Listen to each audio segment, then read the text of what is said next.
കർത്താവിൻ്റെ അതിപരിശുദ്ധമായ നാമം ഇന്ന് രാവിലെ വാഴ്ത്തപ്പെടട്ടെ. നമുക്ക് ഒരുമിച്ച് രാവിലെ ഒരു വേദഭാഗം നമുക്ക് ധ്യാനിക്കാം.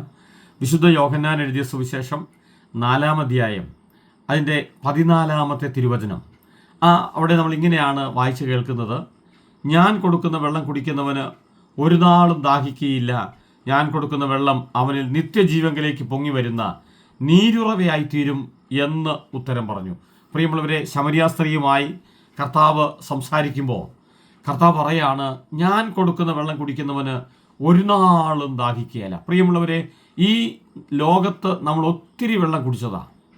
ഒത്തിരി വെള്ളം കുടിച്ചു, പലരും തന്ന വെള്ളം കുടിച്ചു. പല വിധത്തിൽ നമ്മൾ പല വിധത്തിൽ നമ്മൾ വെള്ളം കുടിച്ചു. പക്ഷേ ഞാൻ നിങ്ങൾ പറയട്ടെ, അതൊന്നും നമ്മുടെ ദാഹം മാറ്റിയിട്ടില്ല, അതൊന്നും നമുക്ക് ജീവൻ തന്നിട്ടില്ല. എന്നാൽ യേശു കർത്താവ് പറയാ, ഞാൻ കൊടുക്കുന്ന വെള്ളം കുടിക്കുന്നവന് ഒരു നാളും ദാഹിക്കുകയില്ല. അപ്പോൾ ഞാൻ നിങ്ങൾ പറയട്ടെ, അങ്ങനെ ദാഹിക്കുന്നില്ലാത്ത, ദാഹം മാറുന്ന ഒരു ജലം, പരിശുദ്ധാത്മാവിനെ കുറിച്ചാണ് ഇവിടെ യേശു കർത്താവ് പറയുന്നത്. ഞാൻ നിങ്ങൾ പറയട്ടെ പ്രിയമുള്ളവരെ, ആ പരിശുദ്ധാത്മാവിനെ നൽകാൻ ഭൂമിയിൽ യേശുവിന് മാത്രമേ കഴിയൂ.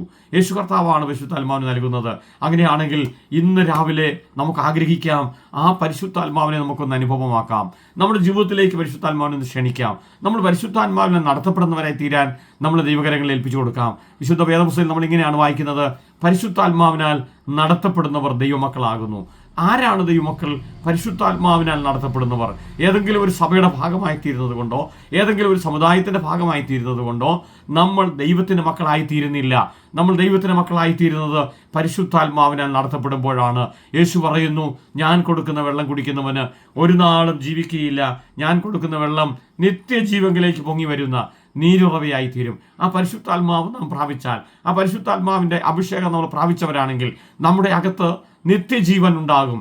നിത്യജീവൻ, അത് പരിശുദ്ധാത്മാവ് നമുക്ക് നിത്യജീവൻ നൽകുന്ന പരിശുദ്ധാത്മാവാ. പ്രിയമുള്ളവരെ, അതുകൊണ്ട് ആ കർത്താവ് തരുന്ന, സൗജന്യമായി നൽകുന്ന ആ നിത്യജീവന്റെ വെള്ളം കുടിക്കാൻ ഇന്ന് രാവിലെ നമുക്ക് ആഗ്രഹിക്കാം. ആ വെള്ളം കുടിക്കുന്നവന് ഒരു നാളും ദാഹിക്കുകയില്ല. അവൻ്റെ പ്രതിസന്ധികൾ മാറും, അവൻ്റെ ജീവിതത്തിൽ അത്ഭുതമാകും. കർത്താവ് നമ്മുടെ ജീവിതത്തിൽ ജീവൻ നൽകുന്ന വെള്ളമാണ് കർത്താവ് നമുക്ക് തരുന്നത്. ആ ജീവൻ നൽകുന്ന നമ്മുടെ ശരീരത്തിന്, ആത്മാവിന്, മനസ്സിന്, നമ്മുടെ ഭൗതിക മേഖലകൾക്ക് ഒക്കെ ഒരു പുതുജീവൻ ഉണ്ടാകാൻ ദൈവത്തിൻ്റെ പരിശുദ്ധാത്മാവ് നമ്മൾ പ്രാപിക്കുമ്പോൾ ലഭിക്കും എന്നാണ് മനസ്സിലാക്കുന്നത്.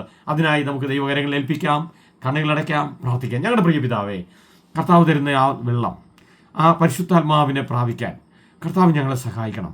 ആ പരിശുദ്ധാത്മാവിനെ നയിക്കപ്പെടുന്ന ഒരു ജീവിതം കർത്താവ് ഞങ്ങൾക്കുണ്ടാകണം. നിത്യജീവൻ്റെ വെള്ളം ഞങ്ങൾക്ക് അനുഭവിക്കാൻ പിതാവേ, അവിടുന്ന് ഞങ്ങളെ സഹായിക്കണമെന്ന് ഞങ്ങൾ പ്രാർത്ഥിക്കുന്നു.